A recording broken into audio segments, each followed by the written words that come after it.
جب نماز کا وقت آیا، ظہر کا وقت داخل ہوا، تو آپ نے اشارہ کیا زہر یہ شمر سے کہو نماز پڑھنے دے، نماز پڑھنے دے۔ اگر 1439 سال میں نماز کی معافی ہوتی تو اہل کربلا کو ہوتی، لیکن حسین نے سجدے میں سر رکھ کے بتلایا کہ نماز نہیں چھوٹ سکتی، سر کٹ سکتے ہیں۔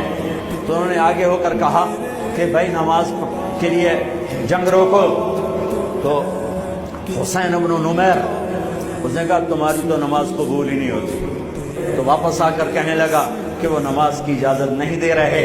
فرمایا نماز تو نہیں چھوٹے گی نا۔ آدھوں نے نماز پڑھی، آدھوں نے جنگ کی۔